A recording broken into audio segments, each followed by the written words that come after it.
Don't rush to dessert. We have a special appetizer, the truth of this family. Seen enough, Sabrina Cole, or should I say Melissa Crane, who changed her name to deceive my entire family? The truth has won.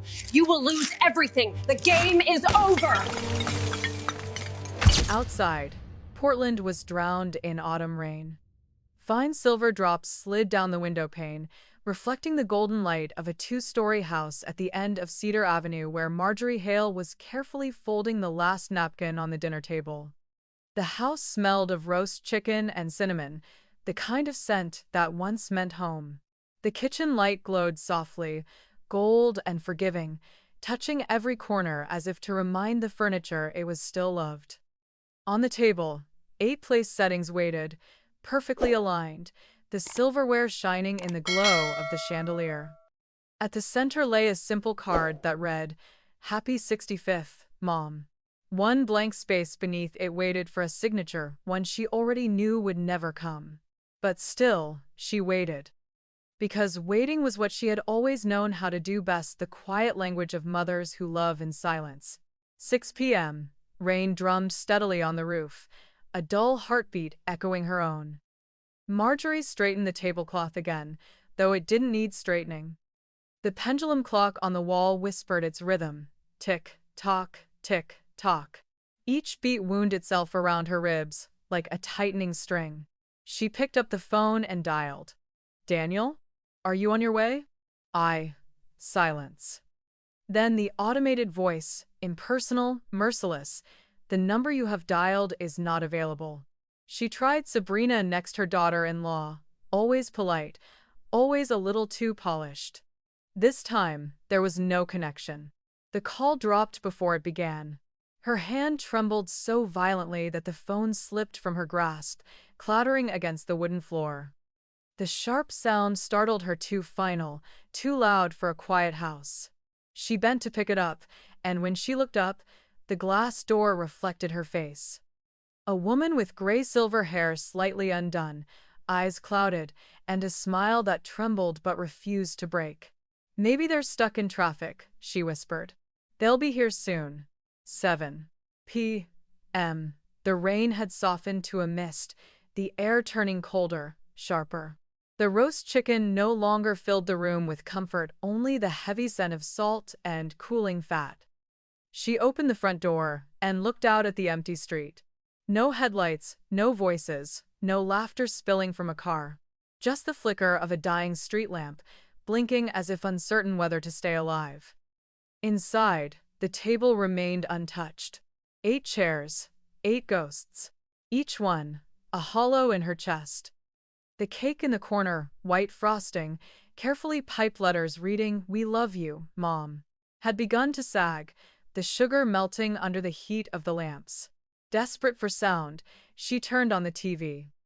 The weather report filled the room, a new storm front approaching the Oregon coast. Residents are advised to stay indoors. She switched it off again. The silence rushed back in, thicker than before, wrapping around her like fog. 7:45. Out of habit more than hope, she picked up her phone, her thumb scrolled mindlessly. Then her breath stopped. There it was, a new post. "Living our best life in the Caribbean. So grateful for this amazing family getaway." Her eyes focused on the photograph, Sabrina in a flowing white dress, radiant, leaning against Daniel's shoulder, Lucas and Ella laughing beside a pool on the deck of a cruise ship. Behind them, an ocean so blue it almost looked unreal. The timestamp, posted 15 minutes ago. Marjorie didn't move. The hum of the refrigerator seemed deafening. The air in her lungs felt cold. Her whole family, the people she had cooked for, prayed for, built her world around, were somewhere in the middle of the ocean, smiling under a sunset that did not include her. Her body began to tremble. Her fingers, then her arms, then all of her. She gripped the back of a chair to keep herself upright. The floor beneath her felt unsteady, like the deck of that faraway ship. She read the caption again, each word, slicing deeper. So grateful. Amazing family getaway. Family. Without her. 8 p.m. The clock chimed. The room, bright and spotless, suddenly felt like a mausoleum, polished, silent, sacred in its emptiness. She sank into a chair and clasped her hands together. What she felt wasn't sorrow. Sorrow had warmth.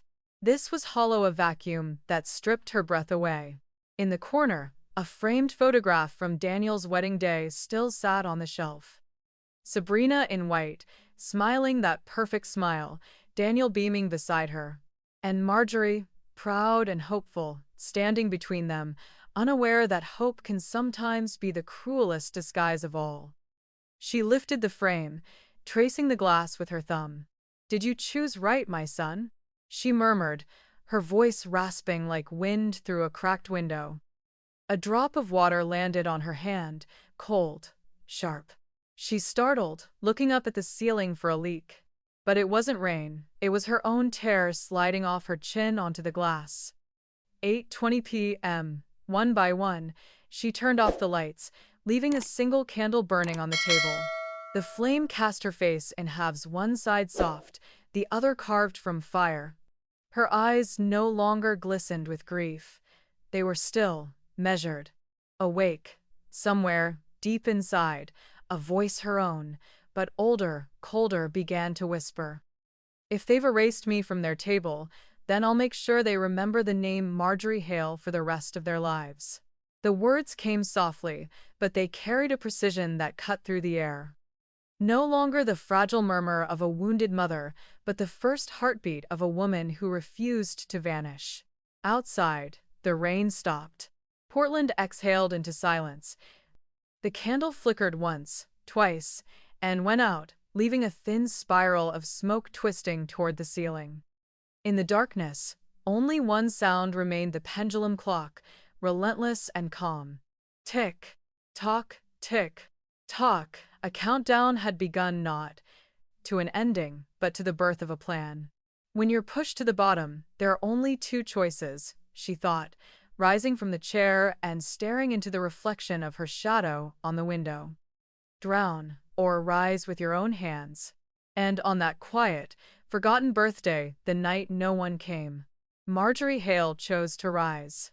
3 days after the birthday that never happened, the scent of apple pie still lingered in the kitchen, faint, stubborn, and haunting. But Marjorie Hale didn't touch it. The pie sat under a glass dome, untouched, its crust slowly softening with time. She cleaned around it as if tidying a grave, one plate at a time, one glass at a time, each movement deliberate, ceremonial. It felt less like housework and more like a funeral. And in some small, unspoken way, the person she was burying was herself. Every morning, she woke to the same silence: the clock ticking, the wind against the gutters, and the ache that came from realizing there were no messages, no missed calls, no apologies waiting on her phone. Each day, she told herself, today he'll remember. Each night, she turned off the light with the same quiet understanding: he won't. The phone remained still on the counter, like a gravestone of connection. Even the mailbox outside stayed empty. It was as if the whole world had decided, without announcement, that Marjorie Hale no longer existed. On the fourth morning, she made a decision, one born less of anger than of the need to see the truth with her own eyes. She put on her old gray coat, slid her trembling hands into leather gloves, and drove her aging Toyota through Portland's wet streets. The rain had stopped, but the pavement still shone like black glass. When she reached Daniel's house, the iron gate was ajar, swaying lightly in the wind. The place looked spotless, curated, too perfect, too quiet. From the living room window, she saw Sabrina. Her daughter-in-law was arranging picture frames on a shelf, humming a tune Marjorie couldn't quite place. The frames caught the light, all new, matching, glossy white. She stepped closer, peering through the misted glass, and her breath hitched. Her face, the grandmother's smile that once anchored every family photo, was gone. Daniel's wedding picture was still there, but the image had been replaced. The same setting, the same dress, but a new print, one that seemed professionally edited. The angle favored Sabrina. The golden light softened her edges. The photo from 2016, where Marjorie had stood between Lucas and Ella, had vanished altogether. She knocked. Her heart beat hard enough to echo in her ears. Sabrina opened the door, wearing that perfect smile she'd mastered over the years, the kind that could disarm and dismiss at once. "Oh, you came, Mom? You should have called first," she said, voice bright as porcelain. "We're just about to head out." "Head out? Where to?"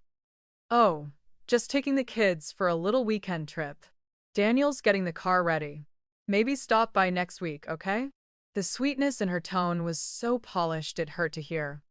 Behind her came Daniel's voice, hesitant, almost apologetic. "Hi, Mom. We're kind of in a rush, but I'll call you soon, promise." Marjorie nodded. "Of course. Have fun." Her smile was small, uneven, a fragile disguise.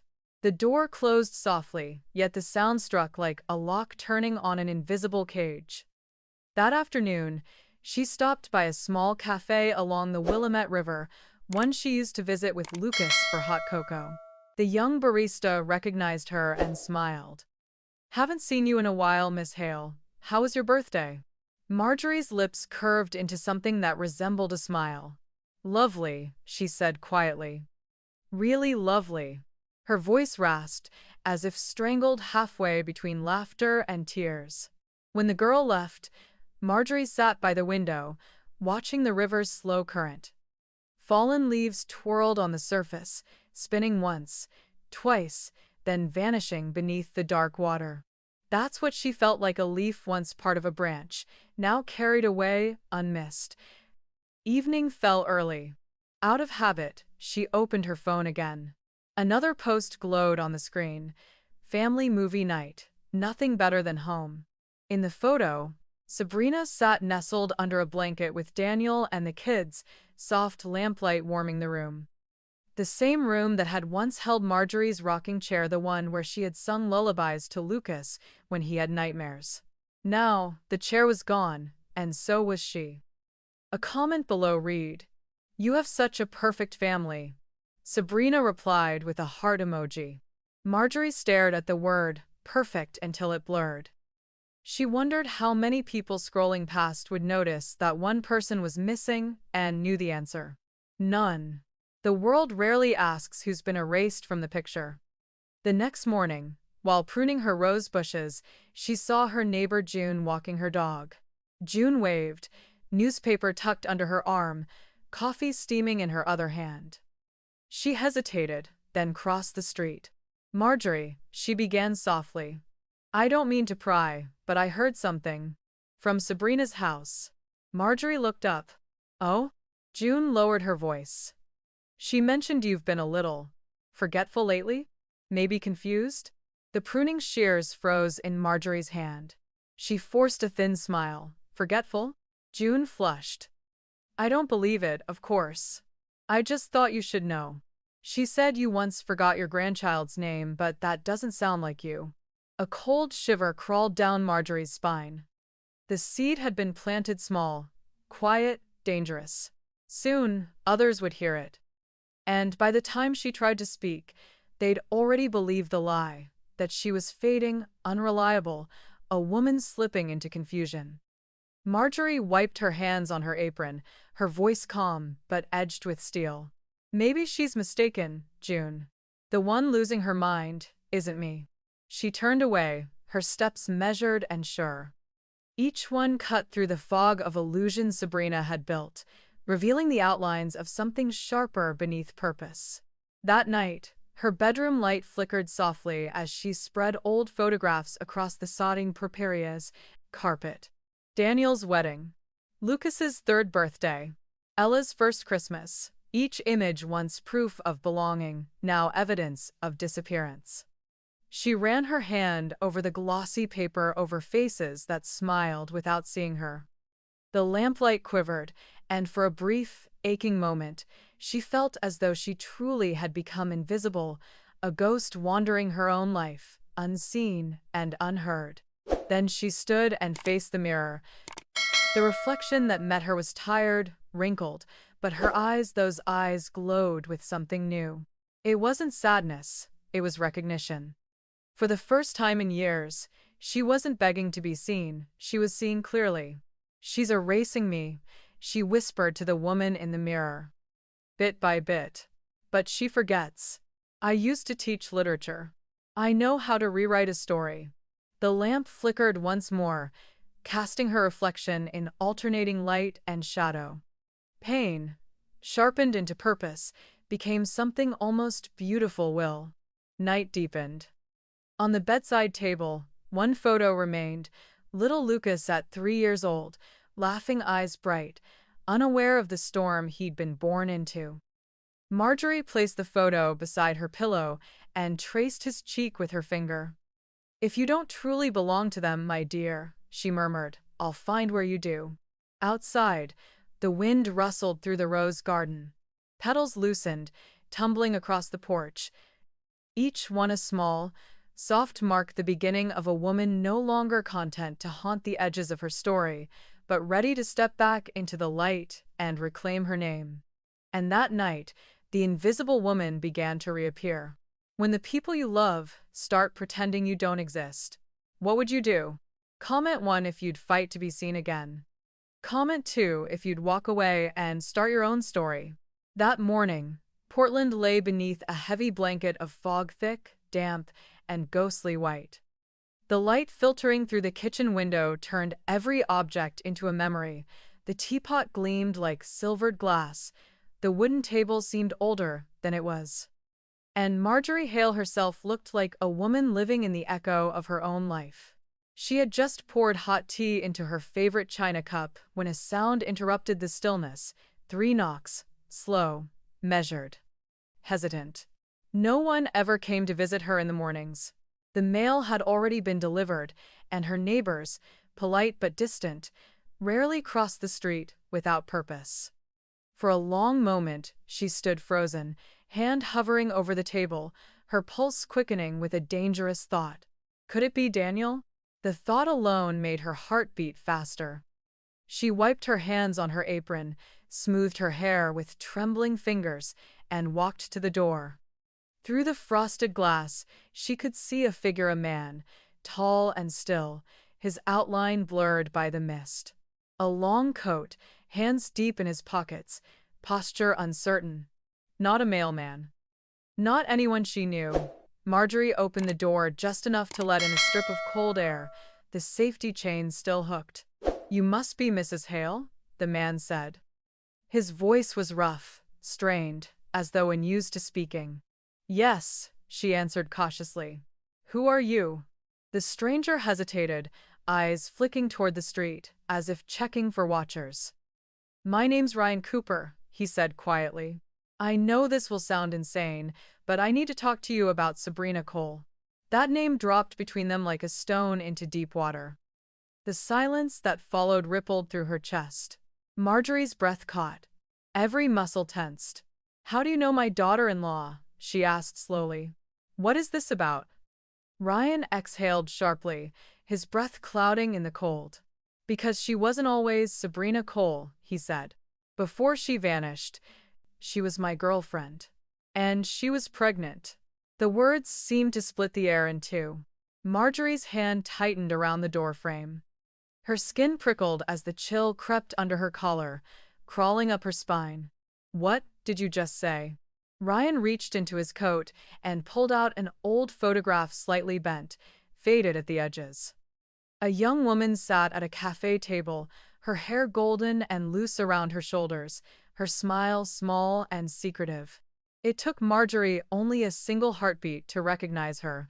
The face was younger, the hair lighter, but the tilt of the chin, the curve of the mouth, there was no mistaking it. It was Sabrina. "Where was this taken?" Marjorie asked, voice tight. "San Diego," Ryan said. 2016. Back then, she called herself Melissa Crane. Marjorie stumbled backward, hitting the edge of the doorframe.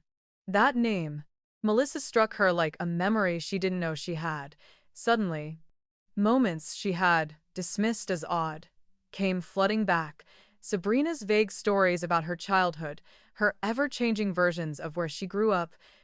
The day Daniel asked which high school she'd attended, and she'd given two different answers. Marjorie steadied herself against the wall, drawing in a deep breath. She was pregnant before she left you? Ryan nodded, pain flickering across his face. She said she was going to visit her family for a few weeks. Then she disappeared.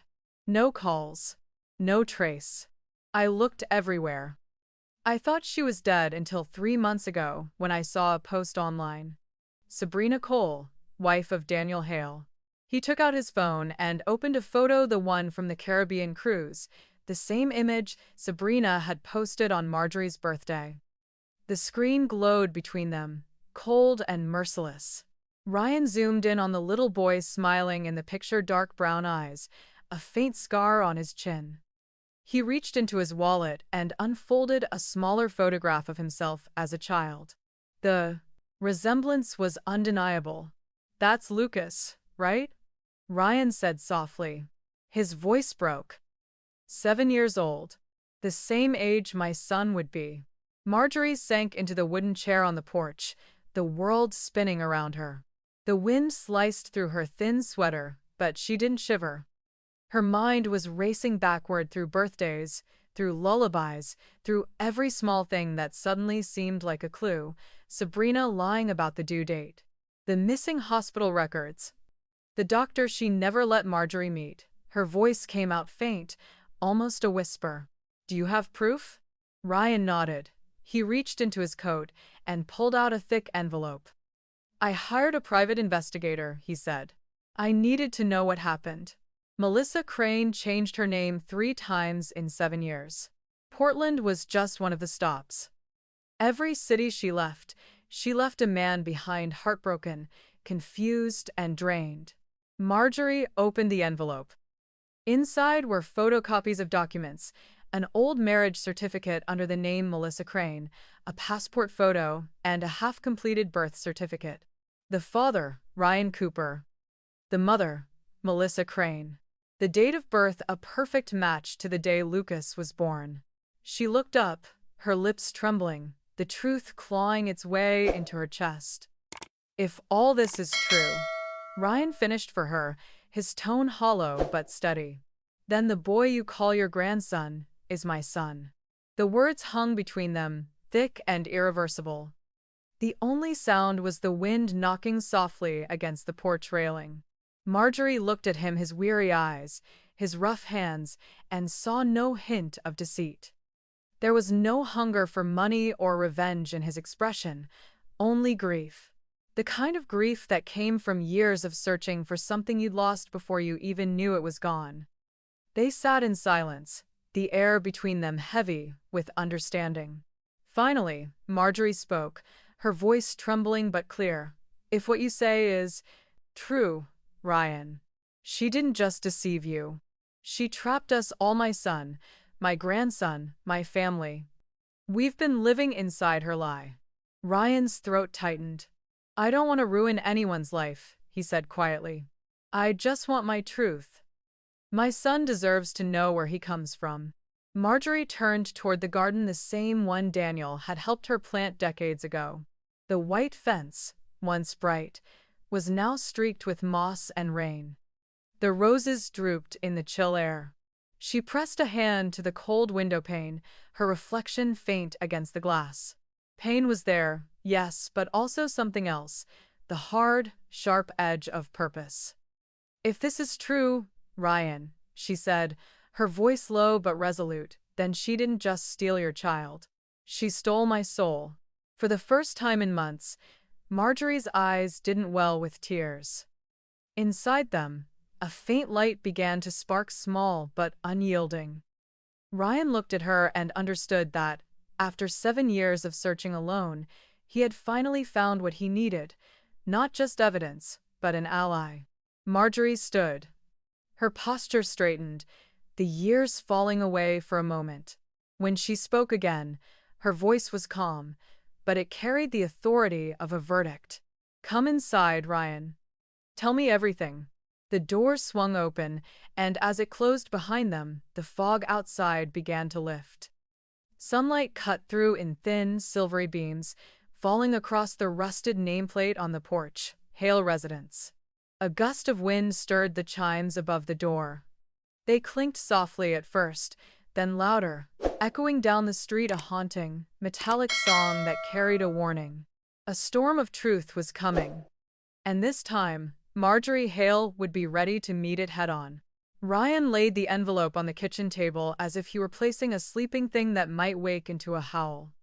The house continued its daylight, breathing, the pendulum clock marking time with its tick-tock, yet the sound felt different now, amplified and insistent, like a drum summoning movement. Midday light washed in through the sash window and cut cold, honest lines across the worn wood. The small kitchen smelled faintly of tea and lemon oil, ordinary comforts that suddenly seemed obscene in the presence of what lay before them. Marjorie picked the envelope up with hands that did not entirely belong to her. They felt remote, as though she were watching someone else handle the paper. The flap gave under her thumb. She drew out a single sheet. The heading was clinical, Flata Lab's precise typewriting that refused to do anything but state facts. Her eyes fell to the line and the numbers, as if to prove to herself they were words and not a verdict. Probability of paternity, 99.7%. Lucas Cooper. The digits sat on the page like a cold stamp. She read them once, twice, 3 times, as one might read a line of scripture in hopes its meaning would change with repetition. It did not.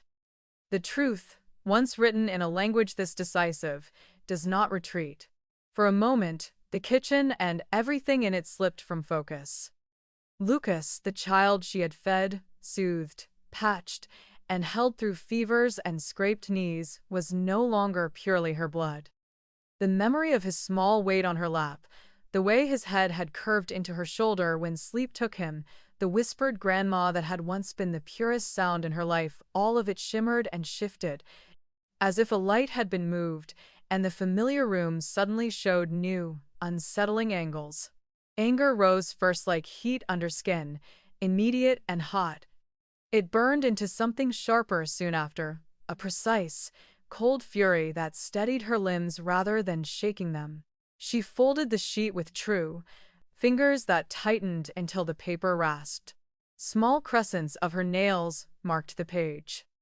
Images came not of Lucas, but of Sabrina, the photos on social media, the practiced tilt of her head, the smile that did not reach her eyes. Melissa Crane, the name Ryan had given her, assembled itself in Marjorie's mind, like a picture torn into pieces and taped back together crookedly. Ryan's voice, raw, came from the other side of the table. "I gave them my sample," he said. They compared. "It's him. It can't be wrong." Spread around the DNA report were the artifacts of a slow, patient unearthing. Photocopies of passports and marriage certificates, faded prints of emails, bank statements dotted with transfers, photocopied hospital bills with marks where pages had been missing, and a battered folder stamped with the logo of a private investigator. Each sheet was a breadcrumb in a trail that led away from a family and into a pattern. Marjorie turned each piece over with a strange mixture of horror and academic interest. There was a marriage license from a state on the southern coast, with Melissa Crane signed beneath it, and a date that predated Lucas's birth by months. There was a passport with a different birth date and a different hometown. There were bank records showing small, regular transfers to an account in Arizona, payments that might buy silence, or a plane ticket, or a place to hide. Among them, a private detective's report bore that clinical observation, pattern of identity change, likely manipulative behavior. This was not the accident of a careless lover. This was an architecture. A plan. Someone had constructed a life with seams so carefully hidden that only a patient combing through paper would reveal them. The thought of it made Marjorie feel both violated and, perversely, clarified. Betrayal, she realized, had a shape. She rose and went to the window. The rain had cleared hours ago, leaving the street bright and stainless. Across the way, The rose bushes Daniel had planted when he was small stood low and damp. She placed her palm flat against the cool glass, and the impression came back on the skin for a moment, the faint worn lines where leaves had brushed her all those years. She could taste the memory of another time, one she had assumed would be steady as the house itself. Now it felt like a borrowed thing. If she can stitch together a life out of lies, Marjorie said without turning, voice dry as paper, then I will dismantle it with truth. It was not a scream. It was a statement, methodical and measured, the pronouncement of someone who had read many books and known that a sentence, placed precisely, could change a page. Her mind, trained for decades to pick apart verse and prose, now rearranged its tools for a different task. Documents were not merely records, they were evidence and weapons. She thought of every late night spent grading essays, of every parent-teacher meeting where she had coaxed a reluctant student into clarity. Those muscles of interrogation, the gentle insistence on asking why, would be useful again. Ryan watched her closely. He had come with grief in his face, the hollow area under his eyes from years of searching and wondering what had happened to a promise. Now something in him steadied as well, anchored to the quiet force across from him. I don't want to break your family, he said. I want the truth. If Lucas needs me, he should know. Marjorie's jaw set. She had wrestled with the notion of revenge in the dead hours of the night, imagined, striking back in ways that felt childish or vengeful. She did not want to break anyone for sport. She wanted the record corrected, the history restored. Then we will pursue it with care, she told him. Slowly, precisely. Leave no space for her to say we're lying. They set out a plan on the kitchen table like a map. Each photocopied document would be checked against public records, the dates corroborated. They would list every place Melissa Crane had been, recorded counties, hospitals, registrars, and file official requests. They would follow the money trail. They would find the witnesses, men who remembered a woman with a familiar laugh and a different name, nurses who had filled out charts, clerks who could locate signatures. Marjorie thought in steps and substeps, and it made her calm. The ledger of truth had an order she could keep. At some point that afternoon, she fetched an old notebook from a drawer, the one with Daniel's childish scrawl on the inside cover and a yellowing photograph tucked within. Daniel at 6, sleeves muddied, grinning as if the world were all possibility. She placed it on top of the files with the tenderness of a talisman, a reminder that her fight was not with a woman, but to restore an honest life for a boy who deserved to know his own history. As shadows lengthened, they called the important numbers, an experienced private investigator who had handled identity fraud, a lawyer who specialized in family law. Marjorie listened as the PI's voice, clipped and businesslike, asked for starters, dates, names, places. The investigator's tone carried the flatness of someone who had seen constructed lives before and who understood how long it took to unravel them. The kitchen gathered the small sounds of work, the whir of a copier, the rustle of paper, the low murmur of voices laying claims to facts. Each piece of evidence they found felt less like a wound and more like a key. Marjorie found herself cataloging everything with the coolness of a scholar, writing down names and cross-references in neat columns. Her old teacher's discipline returned like a tool put back into a hand that had been resting too long. At one point, she caught sight of herself in the gleam of the kettle and hardly recognized the woman reflected there, not fragile, not invisible, but lean with purpose. She folded her hands over the page of the DNA report and felt, for the first time since that lonely birthday, the steadiness of someone who knew what she would do next. Truth, she said quietly, meeting Ryan's eyes, is a kind of unmasking. It takes time, but it never stops working once it begins. Outside, a single yellow leaf drifted down and skimmed the path like something trying to remember the route home. Inside, beneath the calm fall of the afternoon light, a plan germinated, patient, methodical, and unforgiving in its clarity. From this table, from these papers, Marjorie would make the argument that could not be denied, and the name she had feared would be forgotten. Marjorie Hale would be etched back into the story. If one truth could destroy everything you believed in, would you still want to know it? Comment 3 if you'd open the envelope no matter what. Comment 4 if you'd rather protect your peace and never look back. Morning dew clung to the leaves. Marjorie stood tall at the doorway, her thin coat wrapped around her like armor. Beside her, Ryan carried a folder of few copied files, a list of detective contacts, and a small USB drive that looked like a spark waiting to ignite. They looked at each other, newly bound allies, needing no oath. Marjorie's eyes shone, no longer with bitterness, but with a single, blazing purpose: to drag the truth out of the dark. They began like meticulous investigators. On the kitchen table, between copies of medical records and printouts, Marjorie placed a cup of tea that was already cooling. Outside, the leaves rustled. Inside, the sound of typing and pages turning created a cold, deliberate symphony. Ryan called the old detective, contacted marriage registries in 2 states, asked for records under the name Melissa Crane, traced bank transfers. Each call formed another link, another fragment in the mosaic of a buried scheme.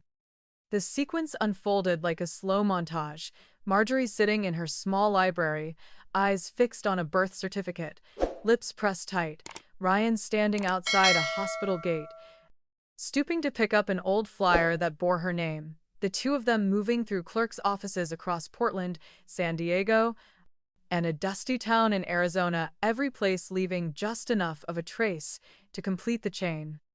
Then came a moment that would make any witness hold their breath. Marjorie stood before a bank vault, a white envelope in her hand. She had prepared for this for years: savings, insurance, small heirlooms tucked away.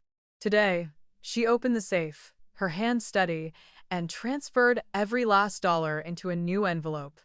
The bank clerk, a young woman, watched her with an expression of respect mixed with pity. Marjorie felt it but didn't respond. She was paying with something else now: resolve. "Are you sure about this, ma'am?" the clerk asked softly as she signed the forms. Marjorie lifted her head, eyes cold as steel. "If this is the price to save my grandson and return truth to my family," she said, "I'll pay it." Without hesitation, the words were short, stripped of gentleness. The clerk stamped the papers and handed her the envelope. Outside, misty rain fell like dust. Strangers passed by, unaware that the envelope in her hand carried more than money. It carried the power of a mother who refused to surrender. They didn't waste it. The funds went to one essential hire, a seasoned private investigator who specialized in identity fraud. The man, older, sharp-eyed, with a past of exposing high-profile cons, reviewed the documents and gave a single nod. "She's not impulsive," he said flatly. "She's methodical. You'll need precision, step by step." Marjorie listened, her heart compressing into something solid: a stone, yes, but a stone that now pointed north. They followed the trail of finances: small transfers, short-term loans, passport addresses scattered across states.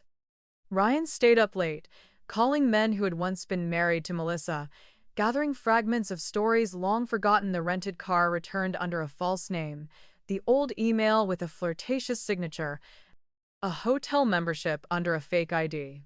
Each discovery tightened the net around Sabrina Melissa until it began to close. Meanwhile, Marjorie was learning to wield new weapons: law, digital evidence, data. She read emails on how to request medical records, how to keep legal documentation airtight. She remembered her years as a literature teacher, how she taught students to dissect a poem, to find its argument. Now, she used that same discipline to dissect a person, locating contradictions in speech, tracing inconsistencies on paper, finding the gaps where liars always slipped. Then one night, a call came that made Marjorie's blood surge. A woman from Nevada confirmed she had once been married to a Melissa Crane. That woman had left after receiving a generous, emotional settlement. Another lead followed, a hospital invoice with the same date Lucas was born.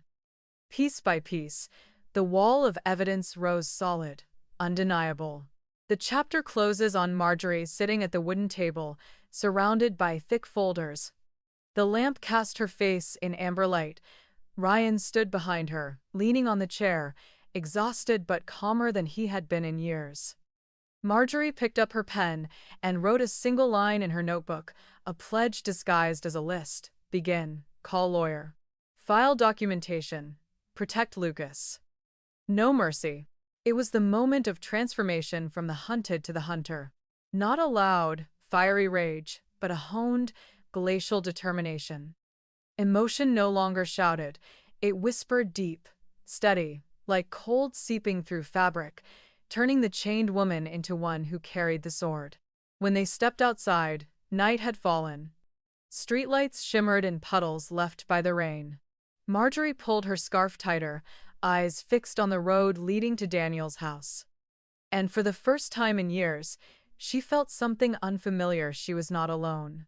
Beside her, Ryan was no longer a stranger. He was an ally, a co-author of the new story they were about to write.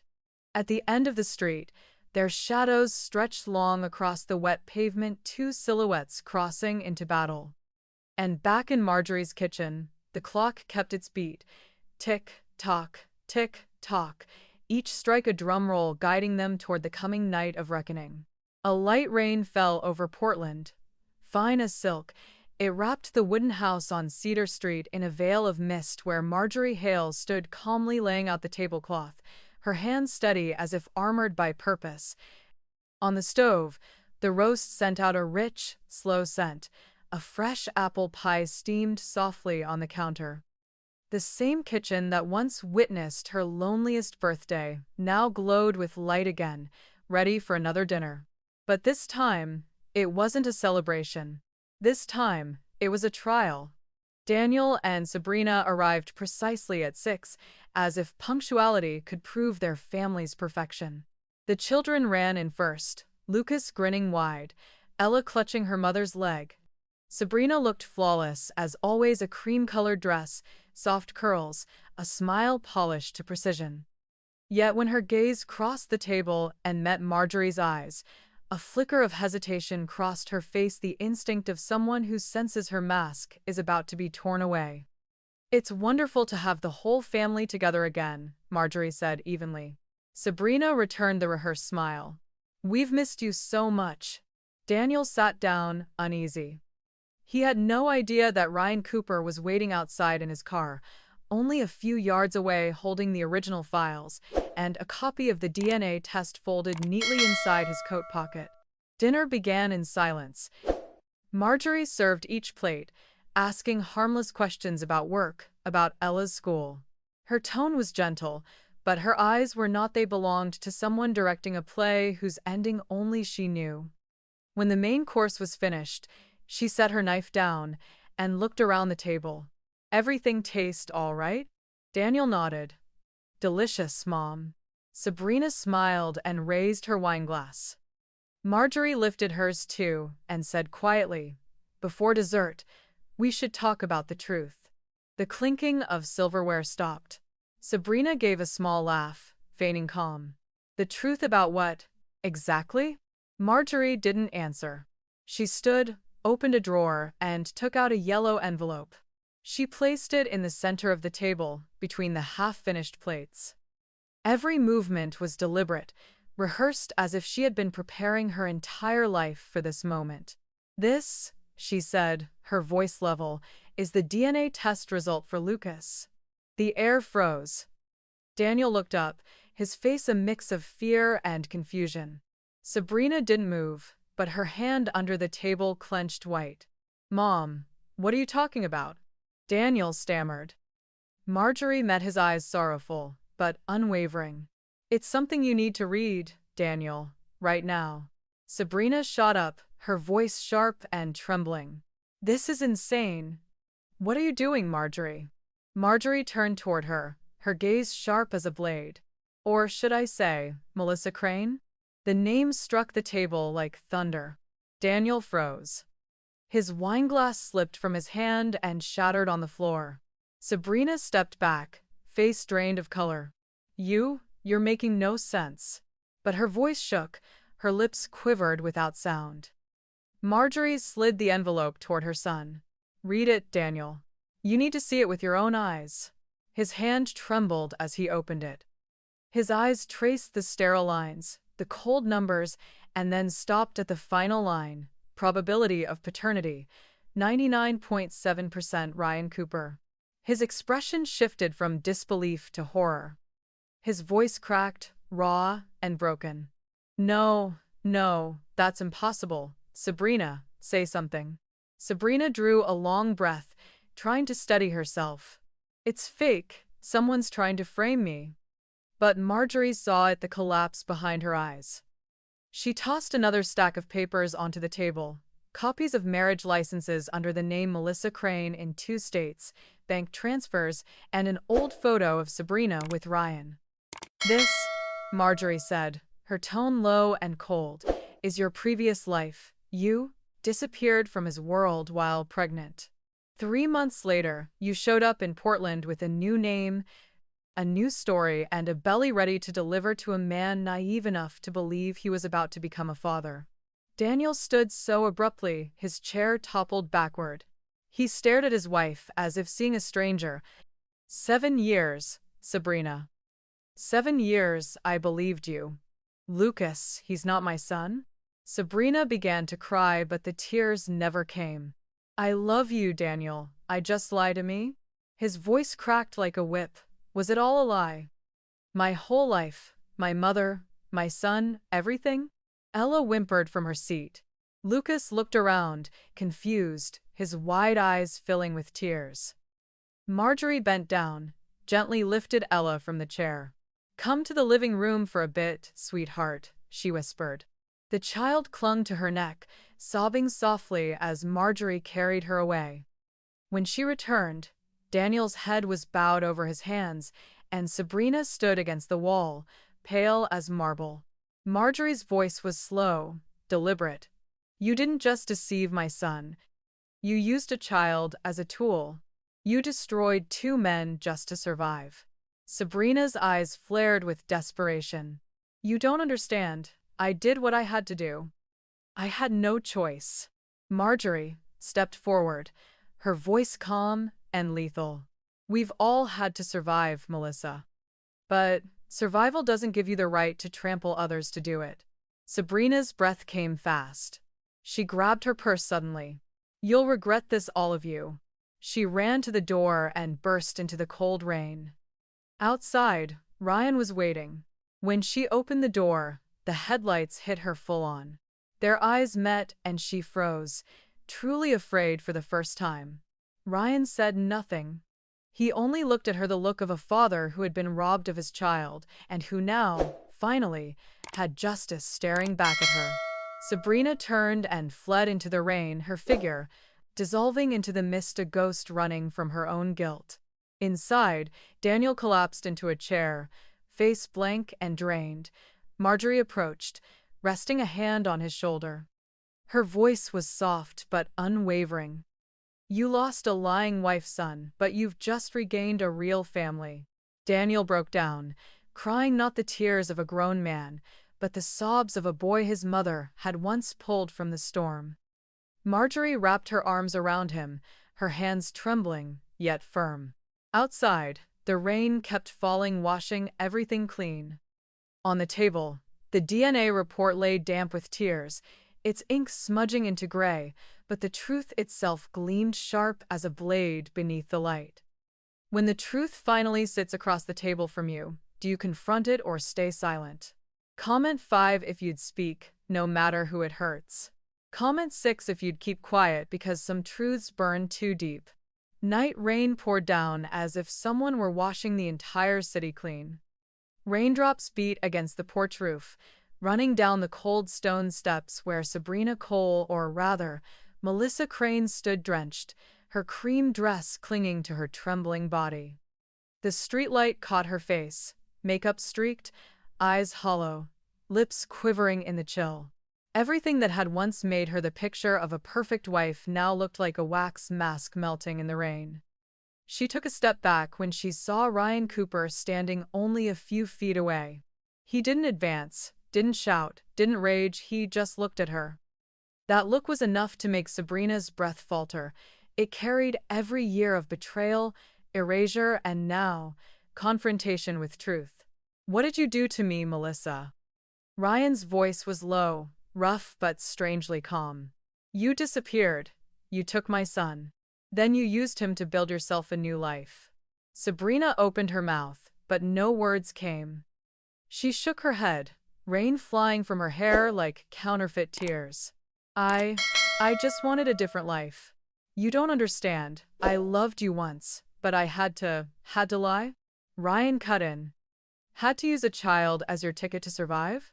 She sank onto the steps, clutching her head. "You think I had a choice? My whole life, no one ever gave me a chance." Her voice broke, mingling with the rain, a sound both pitiful and horrifying.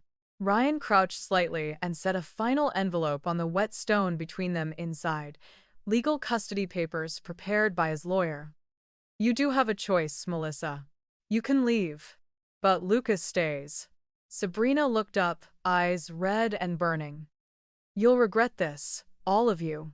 "I'll come back, No," Ryan said sharply, his tone slicing through her hysteria like a blade. "No one will give you that chance again." The door behind them opened. A warm light spilled across the steps. Marjorie Hale stood in the doorway, her dark shawl wrapped tightly around her shoulders. Behind her was Daniel, shaking like a man who had lost his bearings in a storm. The three of them, the unmasked woman, the resolute mother, the broken son, stood beneath the rain, a living tableau of guilt and reckoning. Sabrina looked toward Daniel, voice cracking. "Daniel, please, you have to believe me. I loved you truly. You were the only one who never judged me." Daniel stepped forward into the downpour. Rain streamed through his hair, down his face already streaked with tears and fury. "No, Sabrina. I'm not judging you. I just don't know who you are." His voice fractured. "I loved someone who never existed." Sabrina's body shook, her lips trembled. "Daniel, please. I have nothing left. Don't leave me alone." Daniel closed his eyes and turned away. "Being alone is what you chose, not what we did to you." Marjorie stepped beside him, her hand resting gently on his shoulder. There was no hatred in her eyes anymore, only the exhaustion of someone who finally understood. "Go," she said quietly. "Go before I change my mind and let the law finish what we started." Sabrina stared at them, Ryan, Daniel, Marjorie, then turned. Her heels sank into the mud, her soaked dress dragging behind her. Her figure disappeared into the gray rain. No goodbye, no glance back. The gate slammed shut with a hollow clack, the period at the end of 7 years of lies. Inside, Daniel collapsed to the floor as the door closed. He buried his face in his mother's lap, sobbing. His large frame shook like the small boy he once was, the one she had studied after every fall. Marjorie sat beside him, her hands trembling as she stroked his hair. "You haven't lost everything, Daniel," she whispered, her voice fragile but firm. "You've gained your freedom. She held you prisoner for 7 years. Now you can finally breathe." Daniel choked out through tears. "I loved her. I believed in her. Oh God, how could I be so blind?" Marjorie didn't answer. She just pulled him closer, letting him feel the warmth of the same arms that had once cradled him as a child. Outside, the rain merged with their breathing, a mournful song for a marriage that had just died. Ryan stepped inside quietly. He looked at the mother and son, then nodded once. "We stopped her from hurting anyone else," he said hoarsely. It wasn't triumph in his voice, only the weary relief of a man stepping out of a nightmare. Marjorie lifted her gaze, her eyes dim but clear. "No one wins here, Ryan. Only the truth survives." Ryan's expression softened. "Sometimes," he said, "truth is the only thing strong enough to save us." The rain kept falling, the scent of wet earth drifting through the doorway, mingling with the faint aroma of apple pie left on the table. The taste of an unfinished meal, now the marker of a new life. Daniel lifted his head at last. His eyes were swollen, but his breathing had steadied. Marjorie brushed the tears from his cheeks and whispered, her words like a lullaby, "Son, remember this. Some people leave so that we can see ourselves more clearly.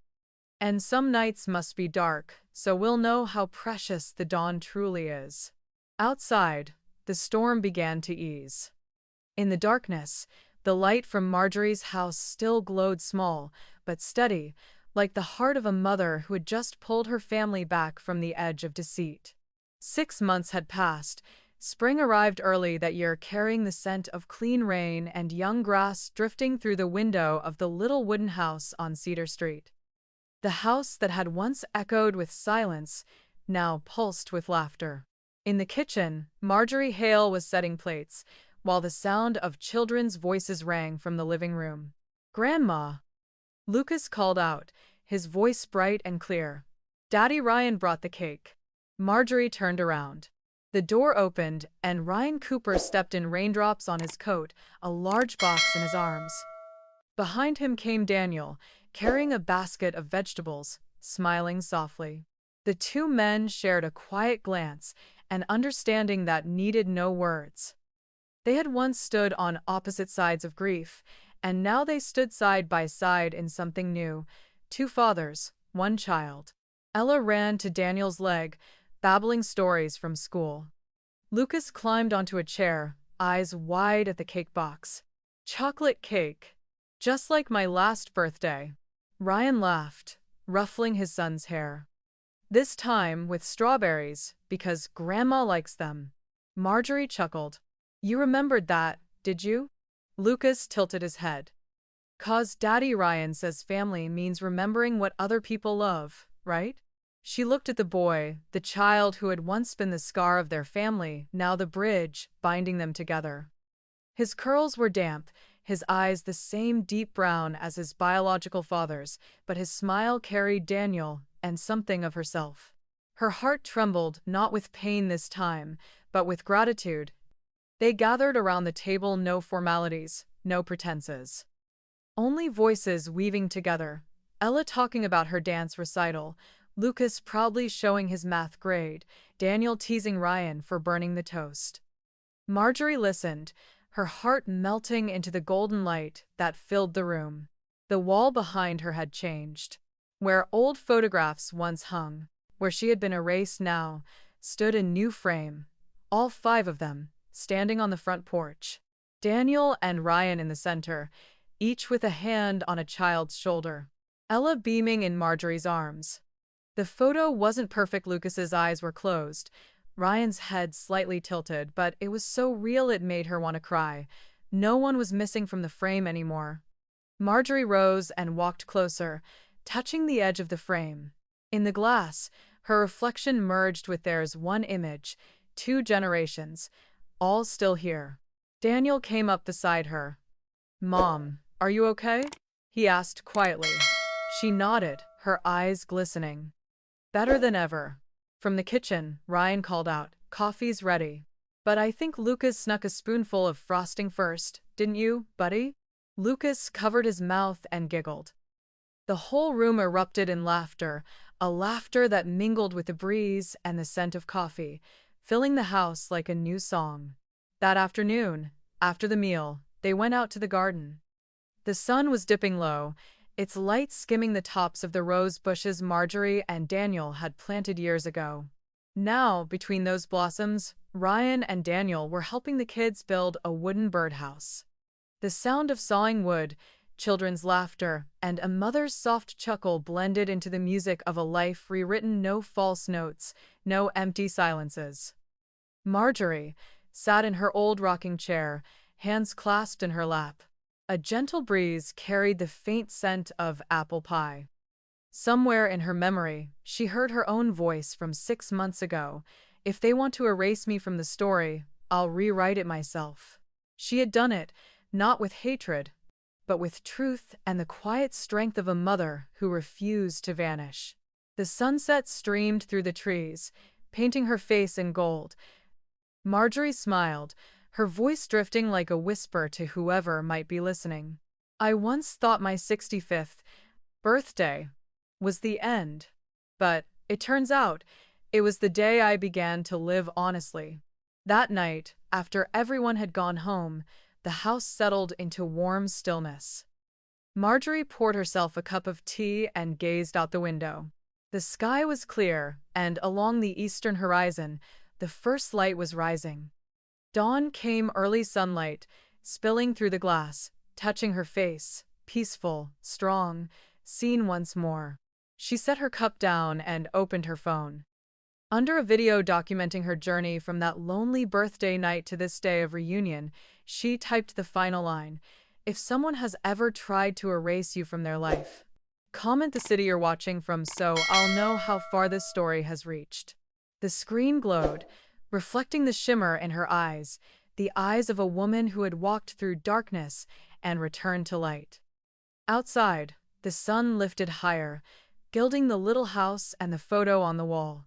Everyone was there, everything remained, and for the first time in many years, Marjorie Hale truly smiled. When life gives you a chance to start over, would you let love back in? Comment 7 if you believe in second beginnings. Comment 8 if you'd rather guard your heart and build your peace alone.